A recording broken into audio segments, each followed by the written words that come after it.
keep it prime. So Am I your Maverick? I don't know what that Is means. she your goose? I was like, wait, which Which goose one or can I- Maverick? I was talking about Adventure's first stop. Oh, Cleanest the restaurant. Prime real estate. Maverick owns Utah. Yeah, I'm you're your Maverick. Maverick. Oh, that's adorable. Get fueled up.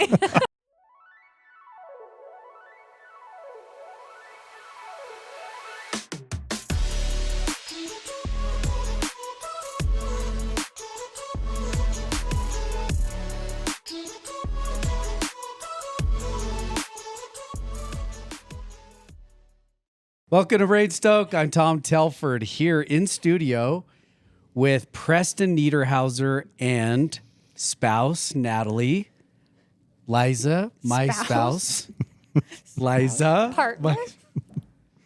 This takes is a a minute to special warm up. edition of BrainStoke. We've never done a Valentine's edition of Get Your 5 S's. So welcome. We're overdue. We are Time. Ready. We are overdue. It feels right for us to start off with just the sponsor of today is Cornerstone Advisors, because one of the biggest fights in marriage is finance. And Gardner Brown is the guru of all financial relationships. He's a fantastic human who has helped both of our families financially. So thanks, Gardner and Team Cornerstone. Also, thank you to Levo, a mind care company.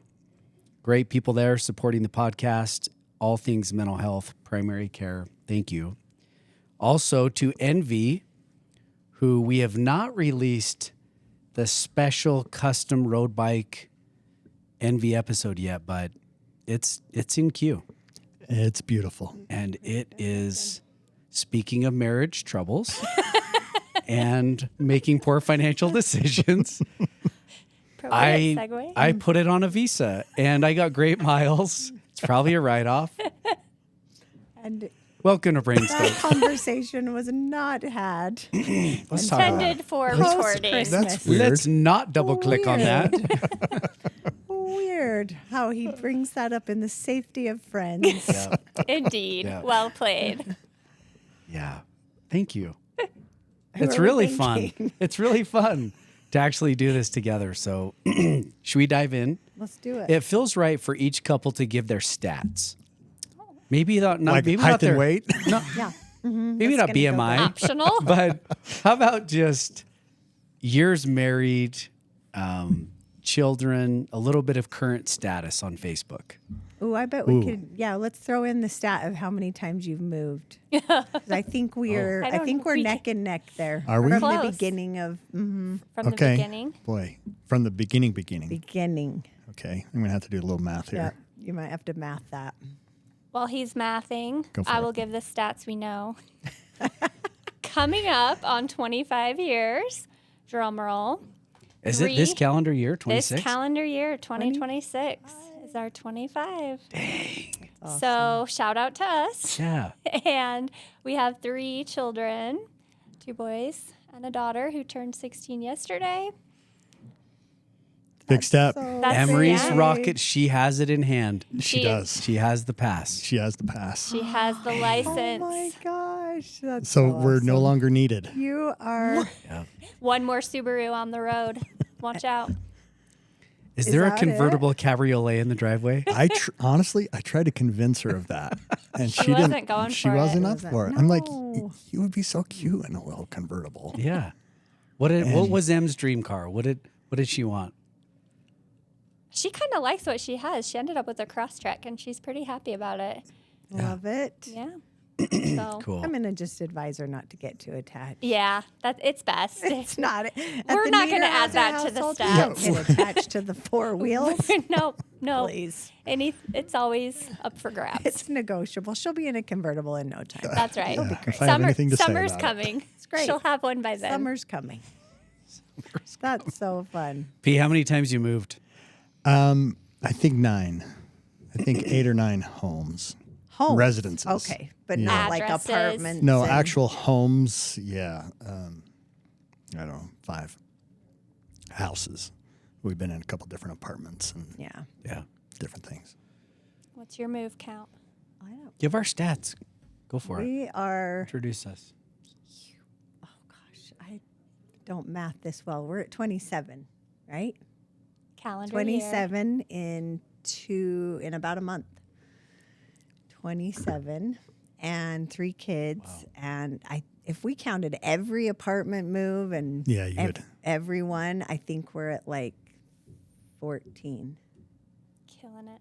12, somewhere in there. We are very It's a lot. volatile. Those We're poor- Double all those digits. poor- all those Well poor done. residents. Yeah. Oh my God. hmm I've said to Tom forever that I Yes. think moving is part of 14 health. moves, 1 back surgery, 1 shoulder surgery, 4 knee. 2 knee. Yeah.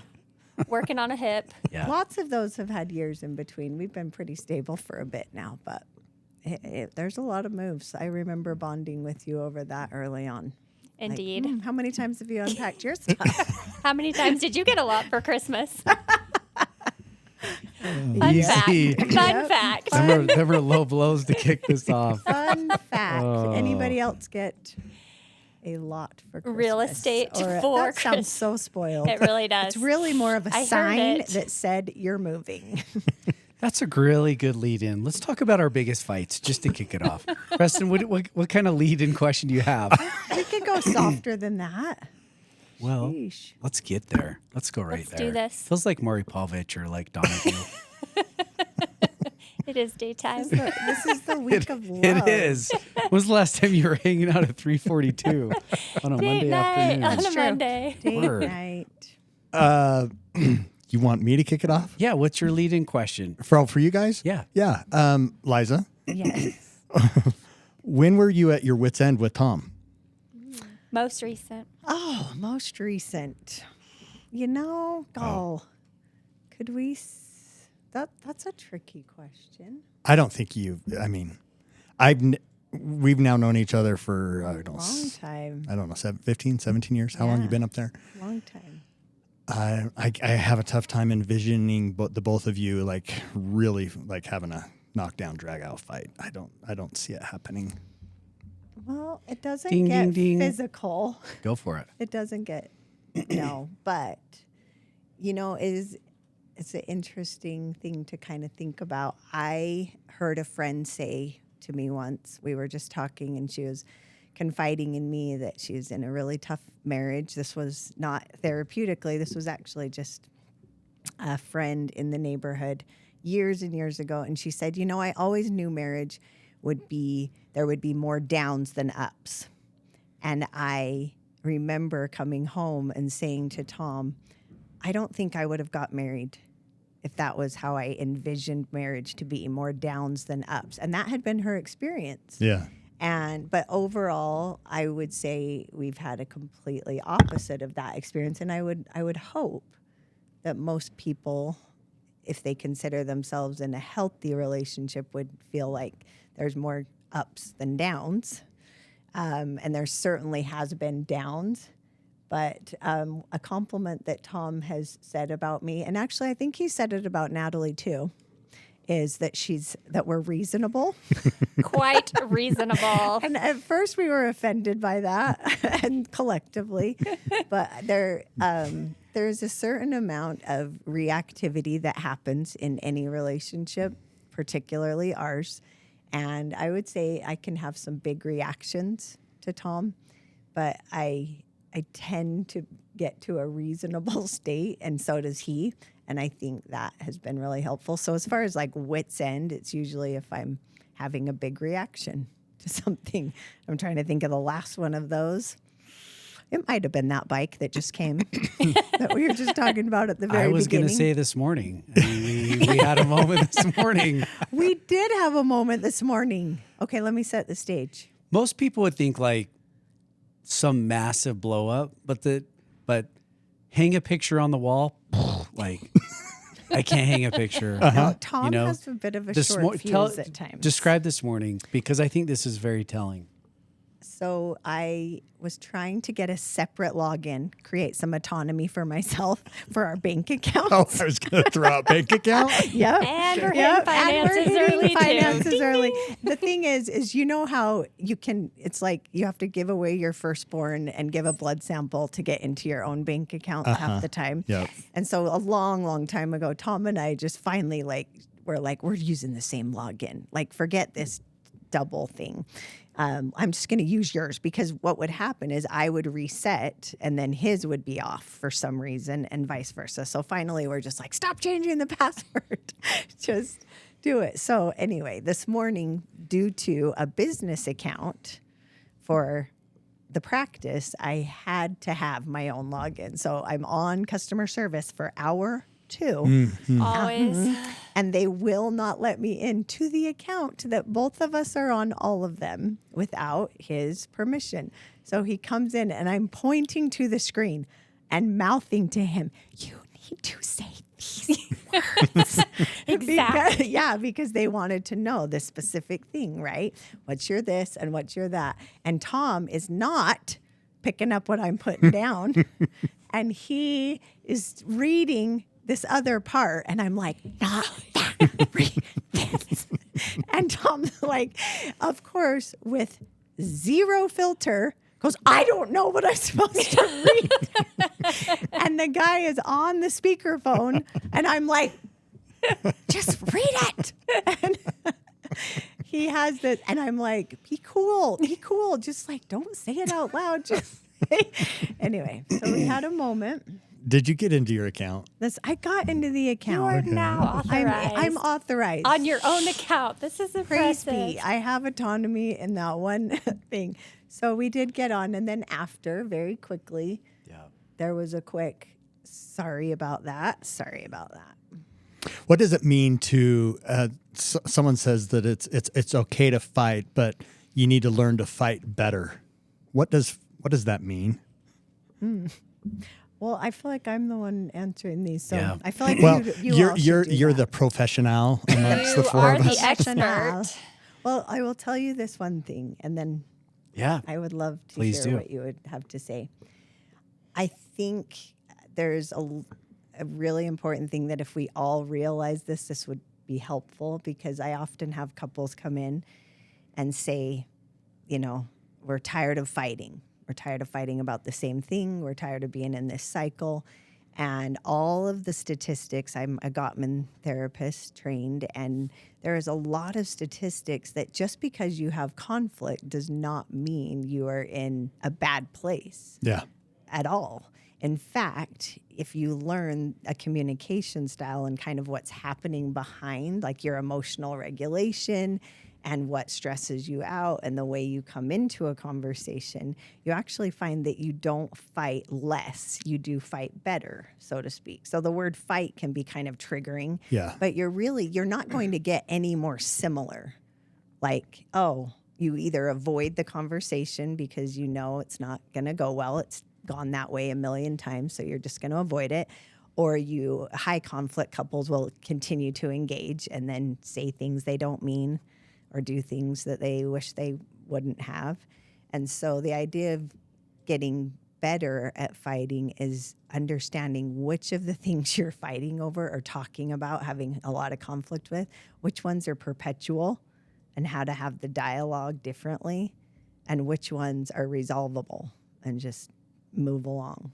So it's more about learning to have the same conversation differently. Yeah. The term that comes to my mind when you ask, Preston, is productive conflict. The ability to lean into arguments with the intention of we're going to lean in and we're going to argue, fight, not in a like beat each other up verbally kind of way, but by leaning in and not drawing away from the argument. The end goal is that both of you are going to learn something that you hopefully don't have to repeat it and do it again, And so I think the way that we started to have productive conflict better was situational. It wasn't like we, read it in a book and we're like, oh, let's just fight better, I read it in a book. But I think you read it in a course. book later. I mean, if I were really to go back to like as an example, right? There's like 4 or 5 main fights that every I think family or couple has: money, free time, extended family, sex, and whatever else. I'm sure you know what those are. But for us, one of the big Raising fights, kids, kids. religion, Yeah. free time. You said free I time. said free time. But that's actually what led us into the first time I think that both of us were like, we got to make this count. And really what it was is a vacation. So our kids were really young. We made a practice early on that we were going to go away together once a year, just the two of us. And those weeks were really hard to figure out because Liza was working on a baby's. I was gone all the time. Liza was working on someone to watch our kids while we were gone. Her effort to get out of town alone with just us for a week was like a month's worth of work just to get out of town to go. And then when we went the first few times, it was like she wanted to go adventure, see every day or see certain things. She had been cooped up at home. She wants to go see the world. And I've been on the road all the time, schmoozing people all day long. And I'm like, I would literally want to stare at the sun until I'm blind. Yeah. Like, I don't want to do anything. Yeah. And so a couple times we missed on those trips where it was like a heck of a lot of work to get out of town. We went and both of us came home not having our expectations met. And So it just some of felt those like were the biggest fights, right? no, they Some were. of those They were. They fights were are like your big biggest. doozies. And so it was like, we want to go away again, but how do we do it better? And so we started having this thing before we left of what is your expectations about the trip? And it was really good because it was like, well, I want to go do 1 or 2 adventures and I want to chill and, work on my Hasselhoff and like just whatever. But at least it was a pre-conversation so that when we went, the expectations were just better so that we enjoyed each other's company and we came home not feeling like we wasted all the money, a month's worth of work to get a babysitter and all the money to go and actually travel. And so it was those arguments early on where it was like, how do we do this better so that we just have a better outcome? And we had some doozies. I mean, there was some pretty interesting battles, over those things. But I think that first time that we figured that out, it was like, well, let's just use this in, other conversations about what is your expectations for the holidays, which always brought major fights to, early in our marriage or just other things. Or And so, 2025, or sometimes. or maybe like a week ago. But I think that we started to learn muscles of let's make the fights count, not physical blows, not emotional, like being mean, but it was an agreement to let's make this count. Like, let's do it better so that we both feel better. Yeah. What have you guys learned about conflict for you? I think, I agree. I was just thinking along the lines of kind of like a pick your battles, maybe in the beginning, like you were mentioning that maybe we didn't have the vocabulary or we didn't have the dialogue to make it a productive conversation. So maybe, it would turn into a silent treatment or a frustration and then life moves on, right? The train doesn't stop. So anyway, eventually, it's maybe not corrected or fixed, but it's just time has passed, right? So you move on until the next one hits. That's what we did in the beginning for sure. Yeah, I think we just did. Everyone does. Yeah, you just ride the crazy train and go And for it. we didn't know how to communicate, so we just would shut off. It would Yeah. just turn off. What is that called? You, Liz, when you say someone leans in and someone Well, it's called stonewalling, right? And it's a psychological, you're shutting down, right? Because you're not going to hit that person and you're not going to say what you're really thinking. And so you just fun fact, 85% of stonewalling is usually males because for a myriad of reasons, but a lot of men will stonewall because we don't identify the emotion that you're feeling. You have a limited It's not that you don't feel all of those emotions, but which ones are safe for you to show. Nobody said, hey, it seems like it's just not a really common conversation to have with a young boy. Hey, it seems like you're sad. Do you want to talk about that? Yeah. Hey, it seems like you're embarrassed. Hey, that seems like maybe you're feeling this way. And so it's not that you're not capable of having them. It's just that we don't identify them. And so then you have them and you're just like, well, that's not going to get me anywhere. So we just until time passes and then the next one comes. The next one comes. Yeah. But I think identifying, just like you said, identifying the expectations is huge in any communication, right? Even when you're getting along, like, hey, we're going out tonight. You know, my expectation is we're going to be back by 1 a.m. Oh, funny. I thought we were going to be home by 9 p.m. Mm-hmm. You know, just those expectations of, you know, and why not? Why not set it up for success? Whatever it is, whether it's getting away for the week for the travel, whether it's just going out and what's your expectation, or what are we, you know, are we just going out to laugh? Are we going out to connect, right? Are we inviting other people? Is this just for the two of us? So many conversations. So I have a double click for you.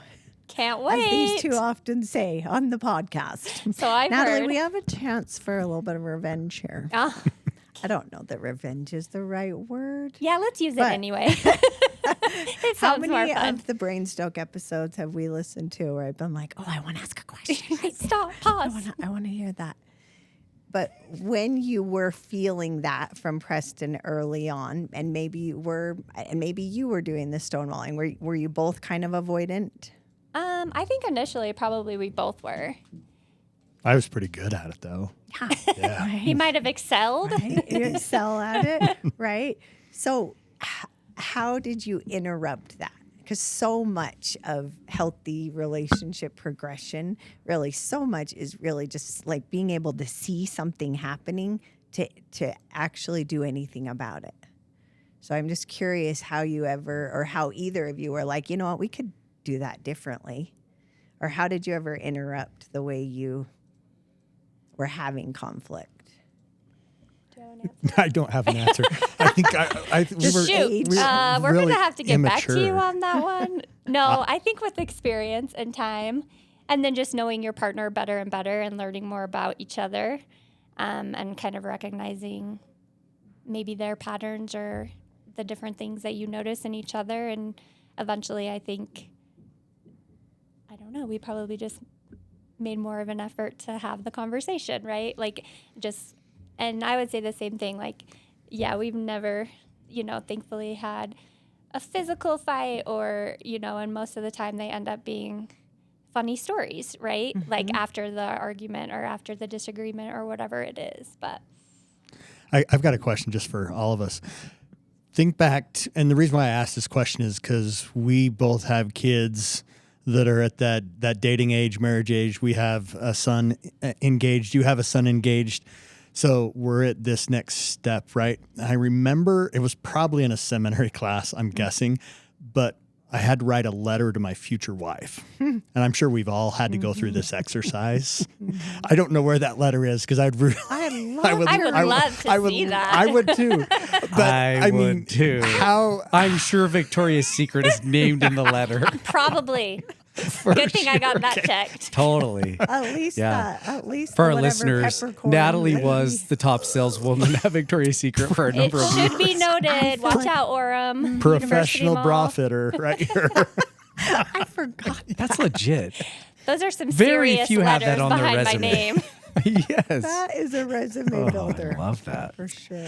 Oh, I'll take requests. Hit me up after. but I don't know. What is my question?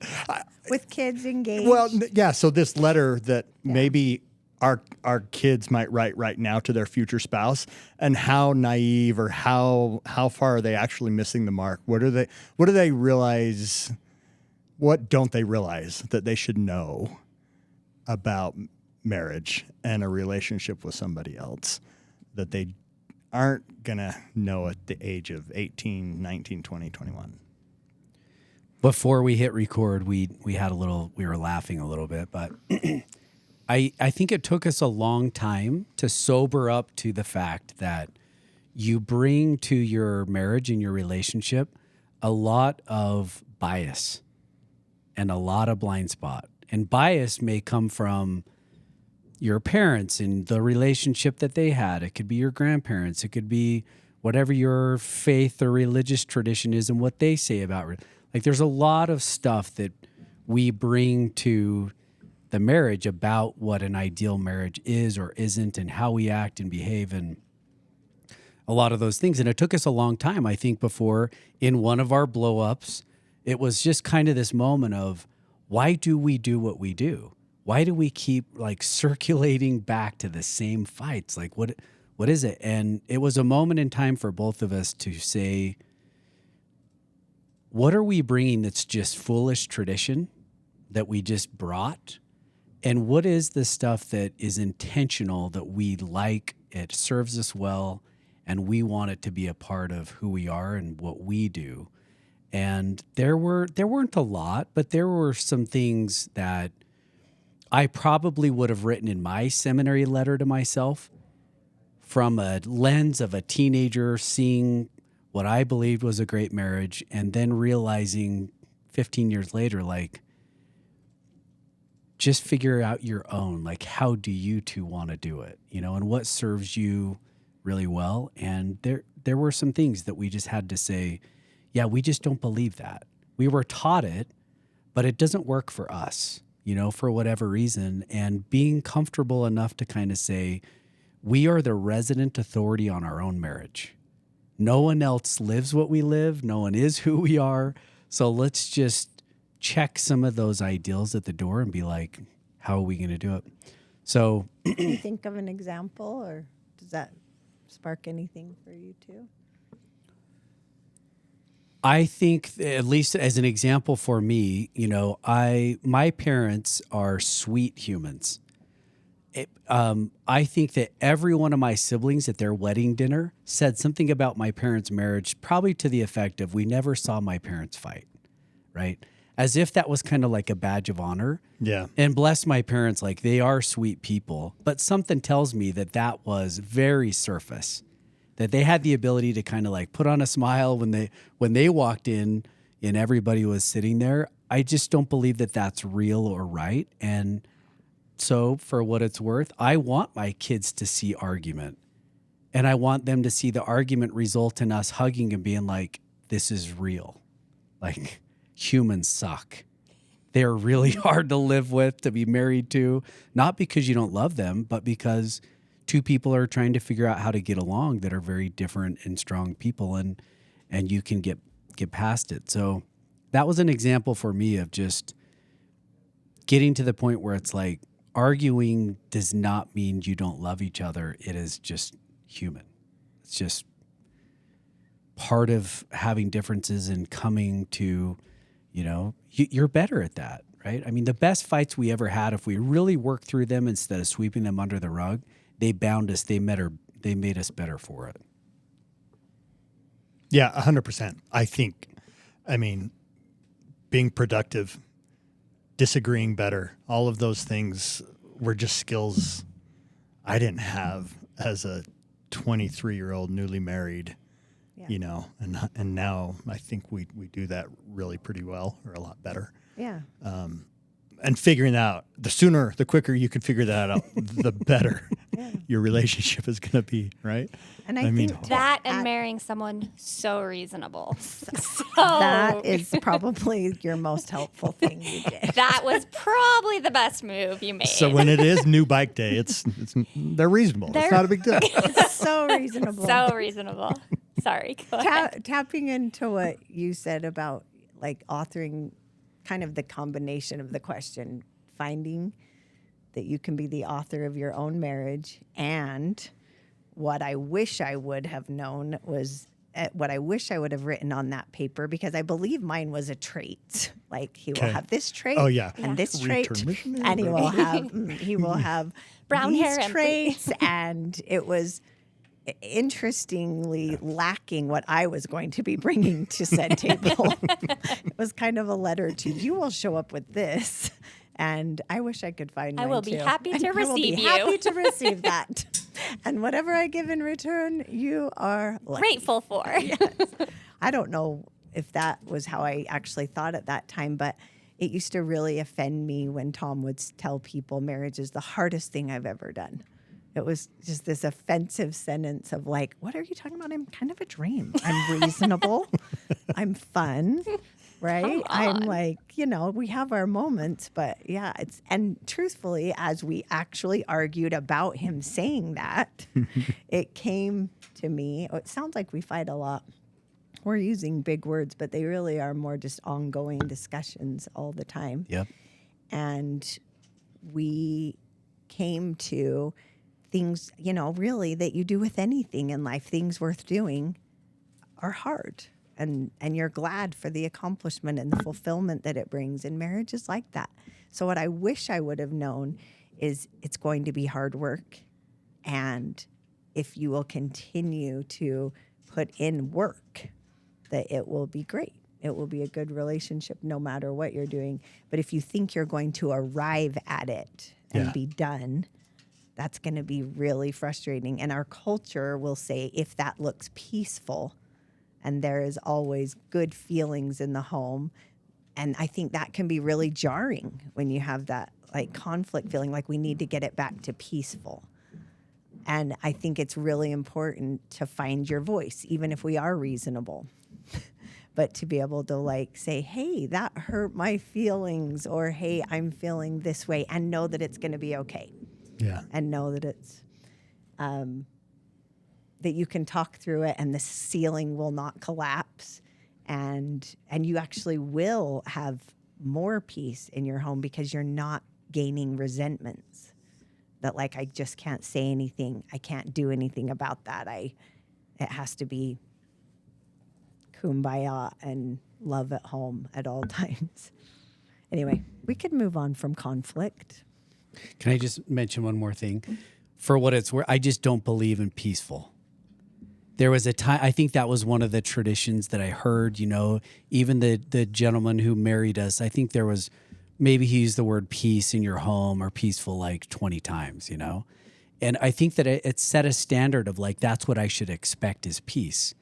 But I think of every other aspect of my life, growing personally, growing a business, how it is to parent, any other part of life, it's growth. Yeah.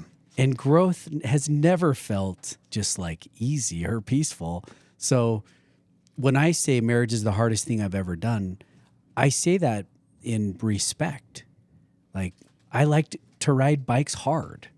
I want it to be challenging. Like, I don't do it because I want to go downhill, I don't believe that if you have an expectation that marriage is just going to be peaceful and easy, I don't know that it's going to be a great marriage. I just don't have the same expectation. I kind of burn it down. Yeah. Like, there was a time where it was just like, I love Liza. Like, she's the most important thing in my life because I have to work for it. Yeah. It's the same principle we've talked about is like, lean into hard. Like, you can do hard things. And as a result, you will love that thing. You will love that relationship. So, yeah, Liza, I think, said it twice, and you just said it again, it's the work. As I was kind of thinking about this conversation and like, what would I tell my oldest who's engaged, or I don't know. One of the things, it's an active, involved, engaged relationship, like that you always have to be working on and improving and trying to get better. That it's not an automatic thing where that letter probably, we had it in our heads, you just give, I do, and it's great after you say I do, I'm curious when you think about that, when you now think about Mitt, getting married, maybe this is a question for Natalie, but do you remember the moment where you recognize maybe in an argument or maybe when you were stonewalling or like giving each other the silent treatment where it was kind of like, I need to stop saying, well, you used to say this, or this is who you are, like kind of giving the benefit of the doubt that my spouse is a fluid situation. Just because I knew them to be this way, certain point, that I'm allowing them to just continue to evolve. Does that make sense? Like, there were moments that we've had arguments where I would say things like, well, you always say this, or you always take that stance, instead of being like, well, she has the ability to change, like she can change her mind. Is that ring a bell, or was there a point where you guys had to kind of say, like, we're not the same people we were 25 years ago. The marriage has changed. Go ahead, Nat. Yeah, no, I can't think of a specific example, but for sure, I think you just are busy fulfilling your roles and responsibilities and whatever it is. When I was a young mom, like I was just momming hard, subscribing to Disney and making mac and cheese and doing the things, right? And so you're so busy, and that was my realm, right? And Preston's realm was super different. He was in the workplace, traveling and doing different things. And so I think maybe for a little while we were just trying to manage our own expectations or our own selves, right? And maybe not coming together very well. Not that there was maybe anything wrong necessarily, but just we were so busy or burnt out in our own experience and in our own role that we didn't maybe come together as well as we could have. And then once, maybe the toddler years are over and you start realizing, oh, I am my own human again. I'm not just somebody's mom or whoever, you know what I mean? For me, anyway. Then I think you can kind of look at it with a different lens or a different perspective and be like, oh, okay, what do I want? Mm-hmm. And have some of those conversations about, yeah, maybe I did think this, but this seems to be working for me. So is this working for you? Or how can we move forward? And just about in terms of growth, I think, yeah, absolutely. And it's kind of a cliche, but there really is no growth in the comfort zone, as nice as it is sometimes. It's not nearly as fun in the trenches, but that's really where that growth comes from. And, the sooner that you can realize, and then the comment about you don't arrive there. There's no destination. Like, you are married and you keep going and you keep learning and you keep changing and your partner keeps changing, and there is no arrival. Like, it's constant, it's constant work. But like you said, it can be really good work, and both can be true, mm-hmm. right? It is work. And sometimes work is really hard, but also sometimes work is really fun. And I think that's what I'd say to, whoever is starting this process. Yeah, I love that you said that about being in the trenches, because there's actually a assessment. That sounds so funny that I'm like, well, there's a study for that. Yay! But there is this, you can actually take an assessment of, am I in duty, structure, or choice within a relationship?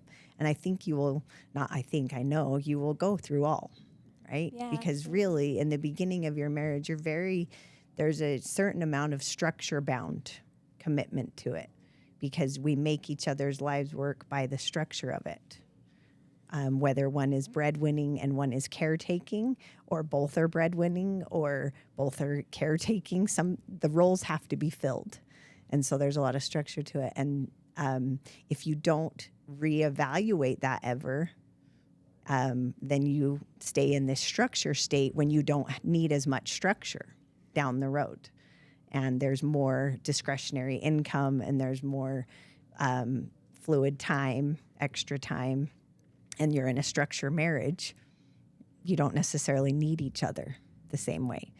And if you're in a duty-bound marriage, then you're staying together, not necessarily working on it, but you're staying because whether that's God or the piece of paper or no one in your family ever divorced, you're staying because of duty. And so you're not really evaluating that either necessarily. So this assessment kind of talks through, how do you get to more of a choice-bound, where I'm choosing. I actually know a couple different couples that on their anniversary, they ask each other if they want to renew the contract for another year. It's not the sexiest sentence you can say on your anniversary, but it's a real question to ask. Like, Natalie perked up. I have a choice. Wait a minute. Totally. That's coming up. Talk to my soon. agent. Duty bound. And it could be such a funny conversation now, but I encourage actually you. love that. Like, I think you should ask each other, like, hey, I don't dare. Stop are you in it. this for another one?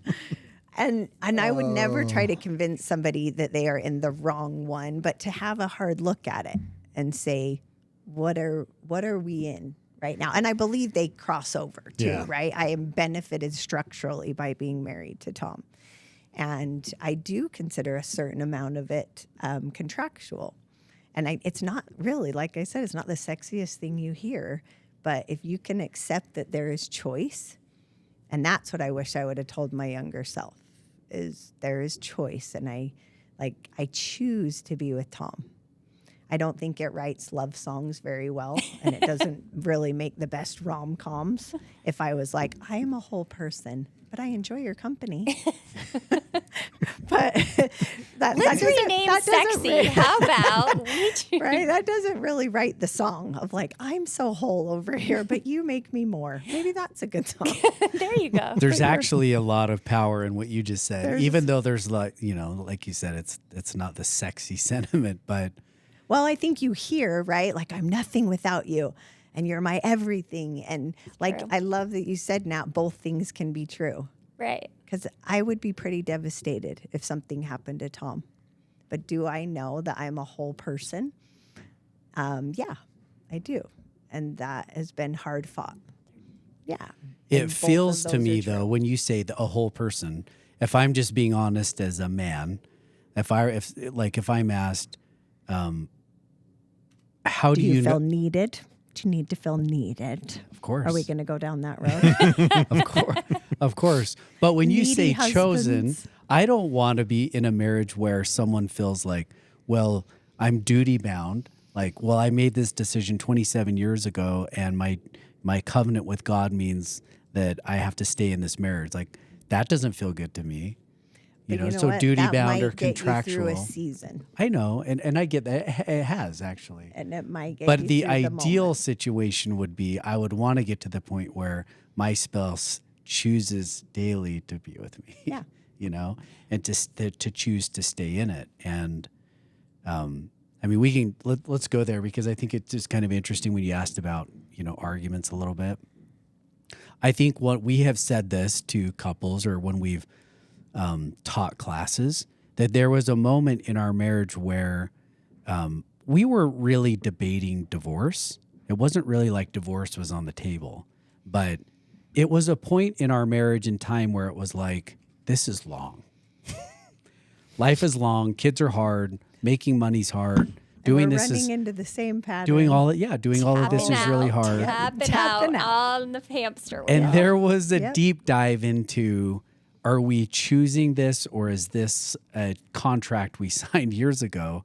And the outcome of that was what Liza's describing, which is for us to individually take a step back and say, are we still choosing this? And when we really put on the table the choice again after 20 years, what it did is it reframed for us, no, we really are going to choose to stay in this. And if we are going to choose to stay in it, then that should feel empowering of like, no, we're really going to choose to be in.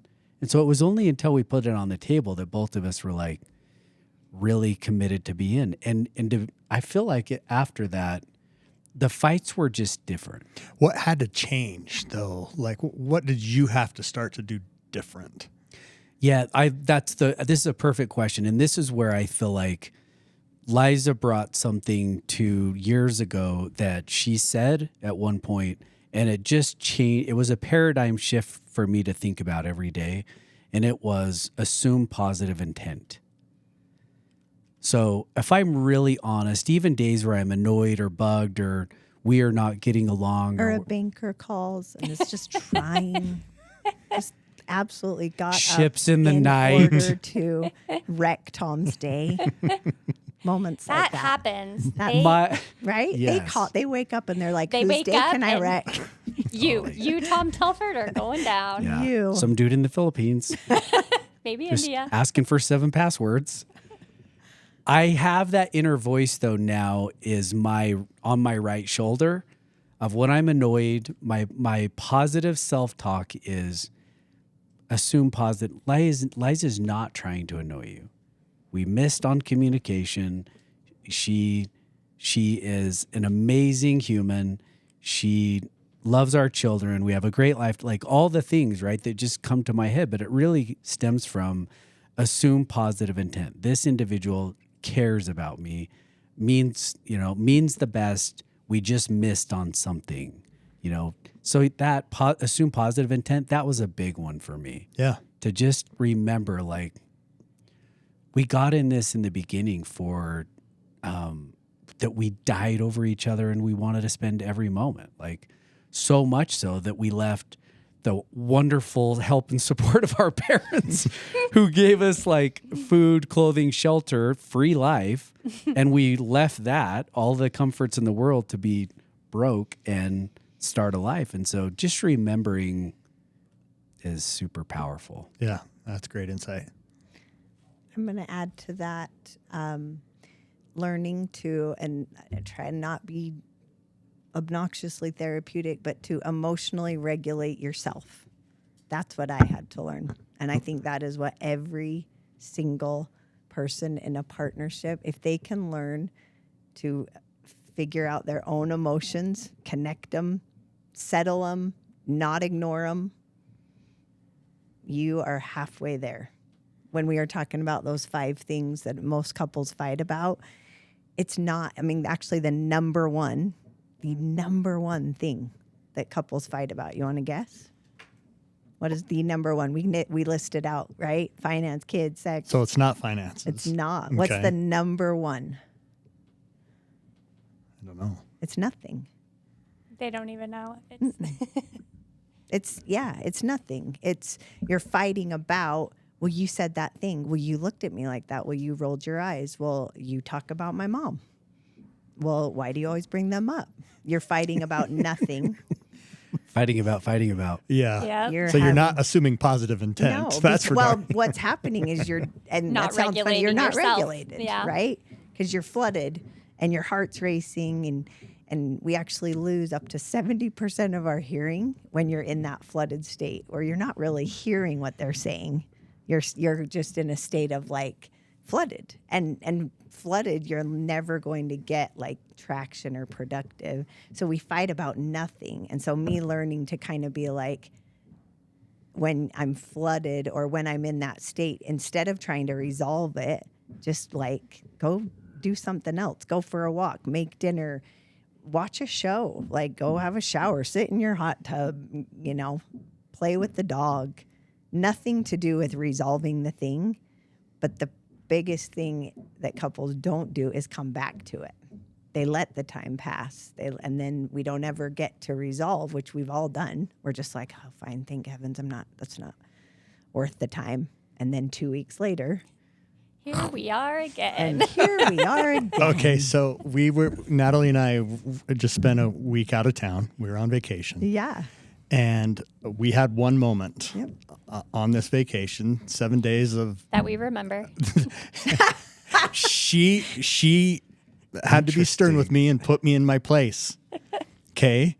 And I would really wish you would carry a GoPro when you do this crap, Matt. so what's Nat didn't have the helmet cam on. Come on. You guys, How there are we might be some supposed footage. How So, are we supposed to be a study together? I brought it up today that, hey, do you remember last week how you put me in my place? And she giggled or laughed and was like, well yes, I That's do. a and daily occurrence I, for me, yeah, Preston. and I Can you be said, more specific? What? Which one? I said, why? What did I do wrong? And she couldn't even remember. And I couldn't remember, but she had put me in my place and I knew I needed it.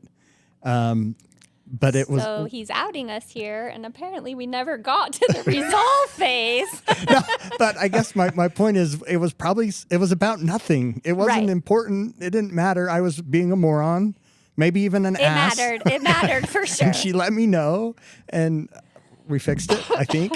You know? I think that's It's so just- good, though, Preston. What you're but describing is just yeah, kind of that's like perfect. you get emotionally hijacked. You have a moment. You call each other out. But I'm curious about this part, you know, and this is the question that I get asked from a lot of younger couples or guys in particular.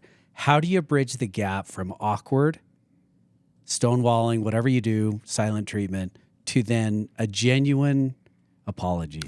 Well, I know exactly what I did, and I something I wouldn't have done a few years ago or years ago.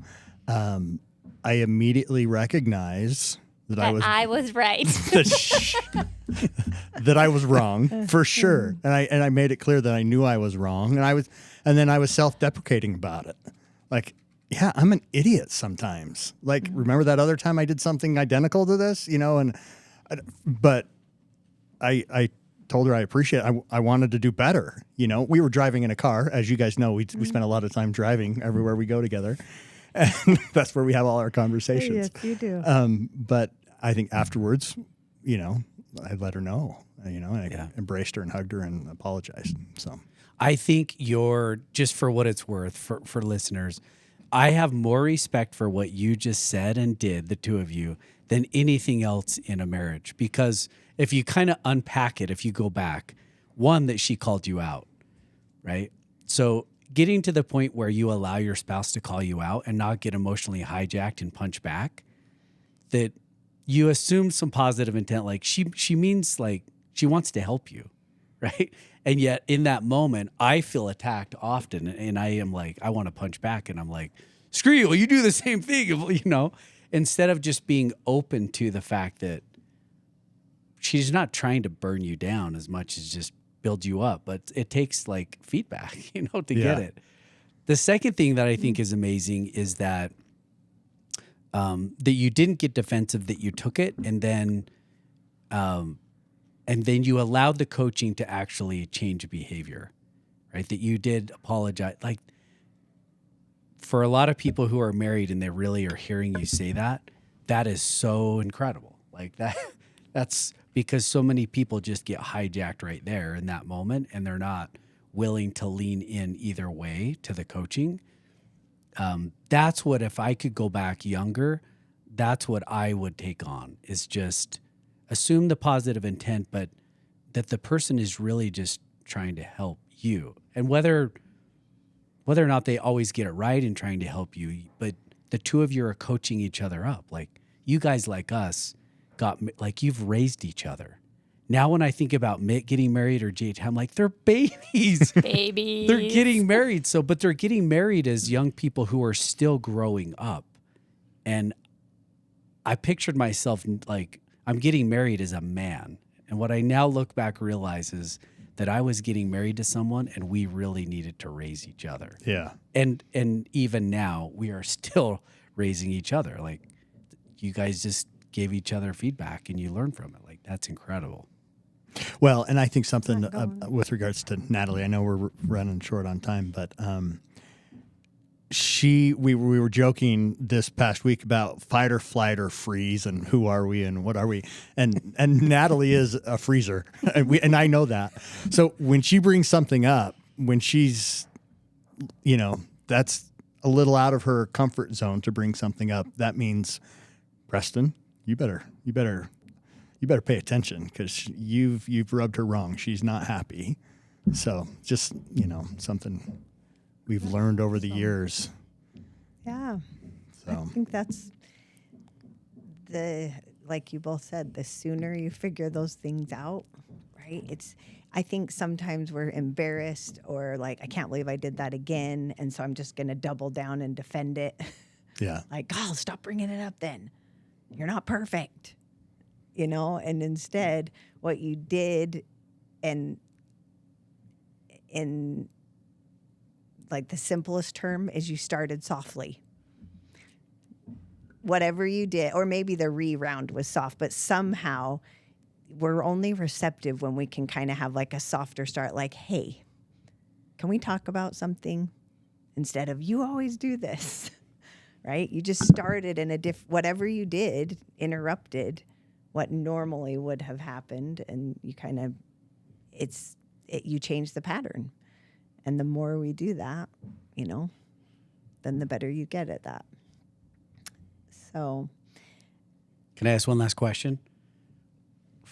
Around the circle, around the horn, Round table. fill in the blank, starting with Natalie. We'll finish on this, unless you have others you want to throw in the mix. Fill in the blank. I feel most in love with him or her when this or when they.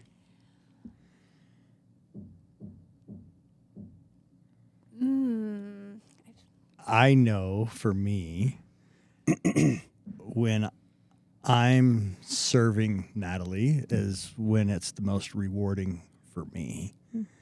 Yeah, I mean, that's... Do you want to say more about serving? Can you identify? No, I mean, When do you feel loved by Natalie? I think same thing.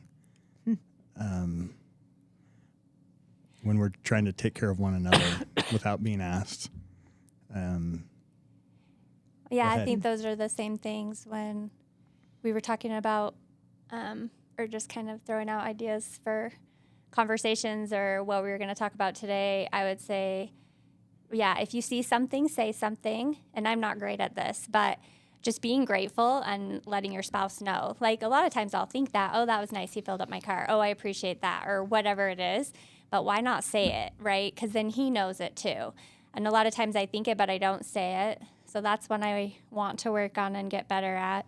And then also kind of the same thing, just if you see a need, fill it. And I try to tell my kids that. Don't wait to be asked to help. If you see someone doing something, jump in and help, whatever it is. Can I hold that baby? Can I put away the dishes? She's carrying laundry. She dropped a sock. I'm going to pick it up. Whatever it is, if you can do those two things, I think you'll be way ahead of where we were when we started this game. Just like awareness. Yeah. Right? Yeah, for sure. Just some awareness. I would say what was the actual blank? Oh, yeah. I feel loved. Mm-hmm. I feel When? most loved when Tom. I feel like it's evolved. So, right this moment, Tom has become our laundry guy. So that is Sexy. when- Dude, and it is. do you fold it? He folds it and puts See, it away. That's I don't fold. He puts it away like it's in the drawer. And you know what's funny? Maybe a few weeks ago, I came in and all of his stuff was put away and mine was not. And I was like, this feels like a sign. And he goes, assume positive intent. Or whatever he said, don't be divisive. Because he's like, I'm not done. And it was. I was kind of snippy about it or whatever. And I was like, I see that yours made it back. what about mine? It was a moment. But I feel like it evolves to how you feel like when you matter. And when I know I matter, I would say when you can hear me, when you're listening, and you actually ask a follow-up question. Ooh, one Because back. that's when you know he's actually there's listening in the visual, and then there's listening in, wait, doing what? something. Just for our with. listeners to hear me say this, like follow-up questions have a curfew. Okay? If it's Yes. after 9:30 and I don't ask a follow-up, like That's true. Well, I assume get a pass. freaking positive intent. You know that ship has sailed. I'm just We've like gotten better dozing at that. off, one shot across the bow question, like, how was your day? How do you feel Yeah. loved? I feel the most loved when I know I'm top of mind a couple times throughout the day. When Liza will send a text or something that is not doing what we call word business with me, like when we're not coordinating a calendar or logistics, when she just is thinking about me as her person, that goes miles for me. Mattership. There's something about that. So, yeah. Any last advice anybody want to give?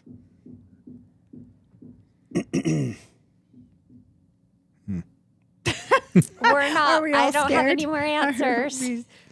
What was the question? And that's about- okay. No. I You think don't that's have to know great. everything, and you will evolve together too. I'm going to share just You one will thing too, evolve, and then you maybe it'll spark you guys. There's a whole generation right now that is scared to death over dating serious, getting married. They don't know if they're, going to find their person, and for whatever reason, that is. Marriage is the best thing that's ever happened to me. Yeah. It's the hardest thing that I've done, but it's the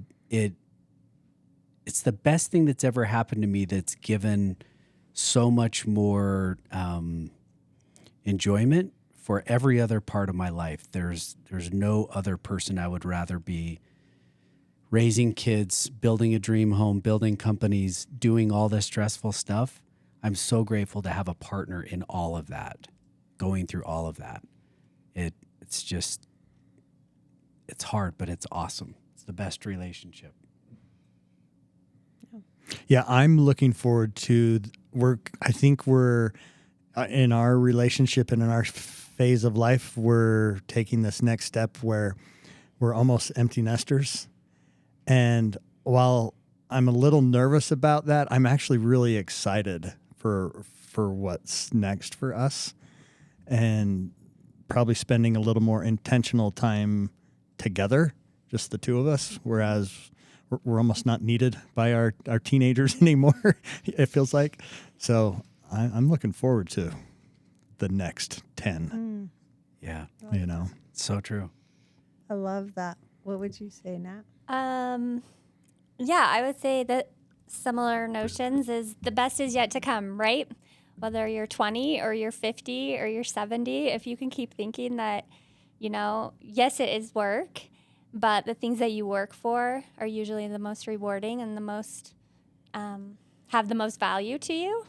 So, or they do for me at least. So even though it is work, like we talked about being married, that I really do think the best is yet to come. I love that. I would say at any stage that sparked my mind of something that I often use with couples, which is that your prime relationship deserves prime real estate in your mind and in your life.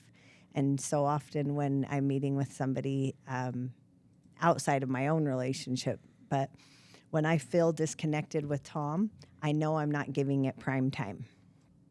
And when I see a couple that's like, we just can't, see eye to eye or high conflict or whatever the thing is, oftentimes it's living parallel lives without a lot of crossover, because there is a lot of things at any one stage that could occupy your time and your energy. And if you'll give it intentional prime time, prime real estate in your mind, whether it's a note or a text or a date night that's planned or a trip or something intentional, then it continues to be that, then those align, right? If my intention is that I have a good marriage, how much time am I spending on my marriage? How much thought time, how much time am I spending on that thing? And the only way I know how to get better at something is to do reps of it, right? And so that idea of prime relationship equals prime real estate in my mind at any stage. So in the young kid stage, that's what I wish we would have done better, is some non-negotiables, which we did okay. But that's what I would encourage my young kids that are getting married to do, is what can you do in this stage of your life to keep that a prime? And then you have your 30s, right? And then you have your 40s and 50s, and how do you keep it prime? So Am I your maverick? I don't know what that is she your goose? I was like, wait, which one goose can or I- Maverick? I was talking about Adventure's First Stop. Oh, Cleanest like the restaurant. Prime real gas estate. Oh. Maverick owns Utah. Yeah. I'm You're your Maverick. Oh, Maverick. that's adorable. Get fueled up. I went to Top Gun too. Oh, sorry. I was like, I know Preston's your swig. That's right. he is your A Maverick or a swig. swig. It's Oh, true. that's adorable. Bring me home some caramel corn, honey. No, that's Natalie's for me. Yeah. No. Yeah. That goes this way. That's more of this direction. Oh, dear. We love good the to have your Niederhausers. people. And we love the Telfords. Happy Valentine's. Indeed. You've had your daily dose.